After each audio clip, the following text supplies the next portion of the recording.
रामद्रोहियों के परिवार जिन्होंने राम मंदिर का विरोध किया है, जिन्होंने राम मंदिर के लिए अनाप शनाप बका है, वो या तो road accident, plane crash, heart attack या किसी बीमारी से मृत्यु को प्राप्त होने वाले हैं। ये बहुत जल्दी 1-1.5 वर्ष के अंदर की ही गणना है। और ये भी संभावना बन रही है कि चाइना जब अपने वॉर से हारने की कगार पर होगा तो कैलाश मानसरोवर वाली जमीन भारत के हिस्से में आने की संभावनाएं दिख रही है। नमस्कार, नमो नारायण। जैसा कि मैंने हमेशा कहा है कि मैं भविष्यवक्ता नहीं हूं, भविष्यवाणी करना संन्यास के इसमें व्यक्तिगत तौर से नहीं देखा जाता, लेकिन राष्ट्र है, धर्म है, उसके लिए कुछ भविष्यवाणियां जो ज्ञानियों ने, परज्ञानियों ने की हुई है और जिनसे संपर्क हुआ, जिनके विषय में हम मिले, उसको मैं आपके साथ शेयर करना चाहता हूं। और उन सब चीजों का मिलान करके, जिसको कहते हैं ना कि रेती और मोती मिल गए हों, तो सिर्फ मोती मोती मैं आपके लिए लाया हूं।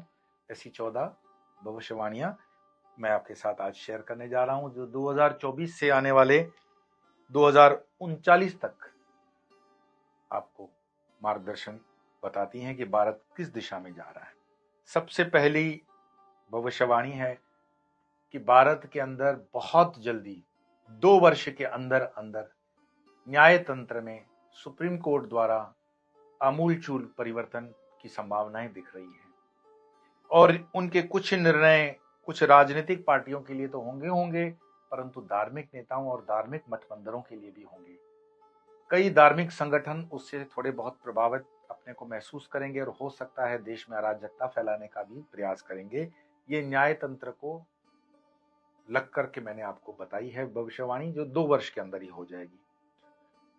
दूसरा है, इसी न्याय तंत्र के परिवर्तन से कुछ पार्टियों के वरिष्ठ नेताओं को सजा होने वाली है और उस सजा के कारण वो शायद देश छोड़ करके भागेंगे भी और उस सजा के कारण कुछ सदमे से मर भी जाएंगे। और ये कार्य 2 साल के अंदर ही सुप्रीम कोर्ट द्वारा हो जाएगा। तीसरा है, न्याय तंत्र से ही लगता है 2-3 साल के अंदर काशी और मथुरा के फैसले भी जल्दी सुप्रीम कोर्ट में आने की संभावना है।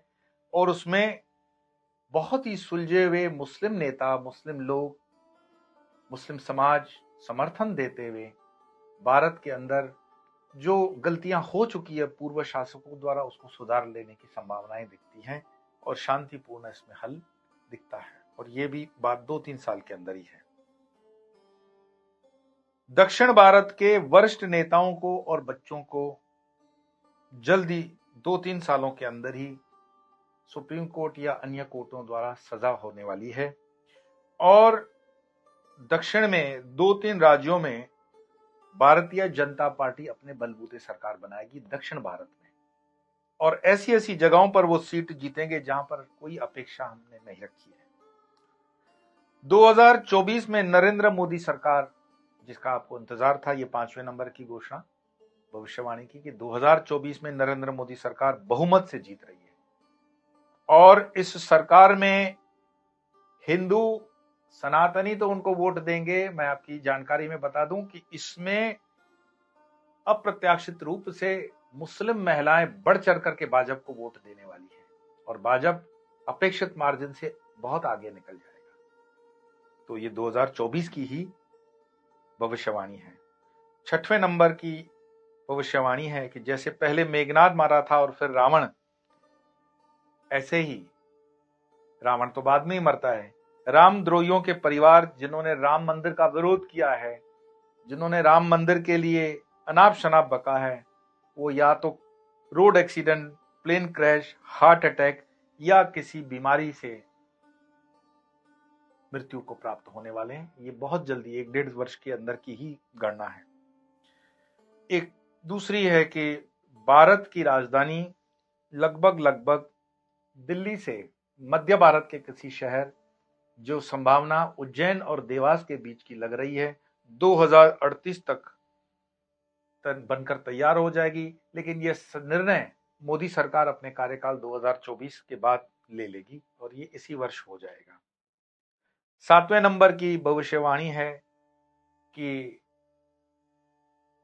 आपके लिए शुभ समाचार कि मोदी जी को नोबेल पीस प्राइज के लिए नामांकित होने की संभावनाएं बढ़ चुकी हैं और इसमें अरब राष्ट्र उनका समर्थन करेंगे। मैं पुनः दोहरा दूं, मोदी जी के नोबेल पीस प्राइज के लिए अरब राष्ट्र उनके लिए समर्थन जुटाएंगे और उनकी लॉबिंग करेंगे। फ्रांस उसमें समर्थन देगा और निर्णायक भूमिका एक जज यहूदी जो हैं उनकी होगी। और भारत के अंदर कुछ खट्टे स्वाद के नेता तो स्टेटमेंट करेंगे, इसमें कोई बड़ी बात नहीं है, लेकिन मैंने उसके पहले ही भविष्यवाणी कर दी, उनका अंत सुनिश्चित हो जाएगा। 8वीं भविष्यवाणी थोड़ी सी आपको अजीबोगरीब लग सकती है, लेकिन ट्रिपल आई एक संगठन बनने जा रहा है जो इजराइल, ईरान और इराक या आयरिश लैंड का होने जा रहा है। लेकिन इजराइल और ईरान की दोस्ती होगी बहुत जल्द। इजराइल और ईरान में इसलिए दोस्ती होगी कि ईरान में सत्ता परिवर्तन होते हुए दिख रहा है और ट्रिपल आई के इस संगठन से मध्य एशिया में कई स्थितियां बदल जाएंगी और उसका भारत वगैरह पे भी असर आएगा। इस संगठन के बनने से, इस युक्ति के बनने से पाकिस्तान के अंदर वैसी परिस्थितियां आज ही खराब हैं, लेकिन उस नजदीक के समय में पाकिस्तान नस्ते नाबूद की कगार पर आ जाएगा। लगभग पीओके तब तक भारत में आ चुका होगा। ये 2024-25 के बीच की मैं बात बता रहा हूं। भारत के साथ अफगानिस्तान मित्रता और बढ़ाएगा और मजबूत करेगा और ट्रिपल आई जो ये संगठन इजराइल, ईरान और इंडिया का बन रहा है, उसमें अफगानिस्तान महत्वपूर्ण भूमिका निभाएगा। चाइना के अंदर गृह युद्ध होने की संभावनाएं दिख रही हैं। चाइना के अंदर गृह युद्ध होगा और अगर दलाई लामा और उनके सहयोगी रणनीतिक रूप से अच्छे निर्णय लें तो तिब्बत को स्वायत्तता प्रदान हो सकती है और विश्व स्तर पर तिब्बत को समर्थन देने के लिए कई देश आगे आएंगे, जिसमें भारत प्रमुख होगा। और यह भी संभावना बन रही है कि चाइना जब अपने वॉर से हारने की कगार पर होगा तो कैलाश मानसरोवर वाली जमीन भारत के हिस्से में आने की संभावनाएं दिख रही है। भारत यूनाइटेड नेशंस की पूर्ण सदस्यता बहुत जल्दी प्राप्त करने जा रहा है और भारत यूनाइटेड नेशंस की पूर्ण सदस्यता प्राप्त करने के बाद उसका नेतृत्व करते हुए कई जगहों पर ऐतिहासिक अगवानी करेगा और वो निर्णय आने वाले समय में स्वर्ण अक्षरों में लिखे जाएंगे। बहुत जल्द 24-25 के ही इस वर्ष में भारत संघ राज्य की स्थापना और विस्तार लेगी। भारत के संघ राज्य में भूटान, नेपाल, पाकिस्तान, श्रीलंका, म्यांमार, अफगानिस्तान यानी कि सार्क के लगभग सारे देश भारत के साथ ही एकजुट रहेंगे और इन सभी देशों का डिफेंस, फॉरेन अफेयर्स और करेंसी एक होगी। ये तीन एक स्वायत्ता हो सकती है, देशों को दे दी जाए, लेकिन झंडा लगभग एक हो जाएगा। 14वीं और अंतिम भविष्यवाणी है कि थोड़ी जिसके लिए आपको चिंता करनी चाहिए कि जो धर्म से जुड़े रहे हैं वो तो ठीक बच जाएंगे, लेकिन अधर्म से जुड़े हुए जिन्होंने अधर्म किया है उनके लिए तकलीफें बहुत जल्दी बढ़ने वाली हैं। कुछ कुदरती आपदाएं आती हुई दिख रही हैं जिसमें यूरोप, अमेरिका, ऑस्ट्रेलिया विशेष प्रभावित होंगे।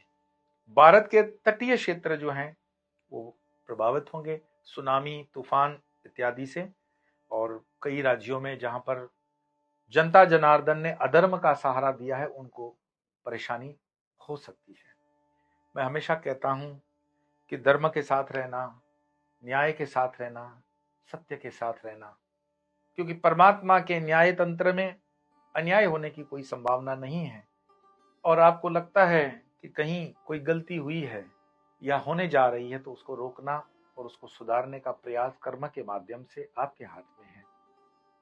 ये भविष्यवाणियां मैं खुलकर बोल दूं, ये भविष्यवाणियां कुछ गणनाओं के ऊपर हैं और कुछ विद्वत जनों के द्वारा कही हुई मैंने उद्धृत पुनः से की है।